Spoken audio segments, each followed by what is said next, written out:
मित्रांनो, तुमचं पुन्हा एकदा माय क्लास या यूट्यूब चॅनलमध्ये स्वागत. आज आपण घरदर्शक शब्द याविषयी अधिक माहिती घेऊयात.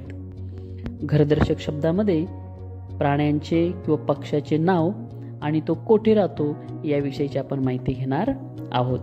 चला तर मग आता सुरुवात करूयात. कोंबडीचे खुराडे असते तर कावळ्याचे घरटे असते. उंदराचे बीळ असते तसेच सापाचे सुद्धा बीळ असते. कोळ्यांचे जाळे असते तर गाईचा गोठा असतो. चिमणीचे घरटे असते तर पोपटाचा पिंजरा किंवा ढोली असते. तसेच पक्ष्यांची घरटी असतात. मधमाशांचे पोळे असते किंवा मोहोळ असते. माणसाचे घर असते तर मुंग्यांचे वारूळ असते. सुगरणीचा खोपा असतो. वाघाची गुहा असते तसेच डोंगर कपारीतही वाघ राहतो. हत्तीचा हत्तीखाना असतो किंवा अंबरखाना. घुबडाची ढोली असते तर बैलांचा गोठा असतो. राजाचा राजवाडा असतो तर राणीचा राणीवसा असतो.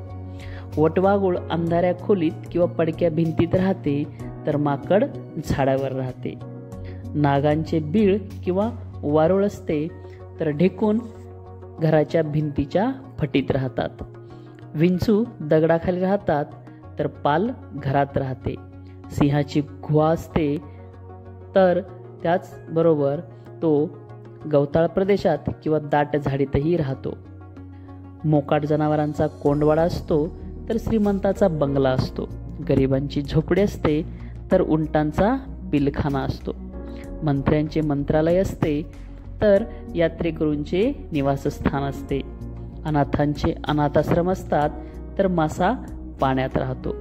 मुलई शाळेत राहतात. डुक्करांचा डुक्करवाडा असतो. मोर झाडावर राहतो. बदक पाण्यात राहतो. गांधिनींचे पोळे असते तर ओवांचे केसात राहणे असते. तसेच कैद्यांचा कैदखाना असतो.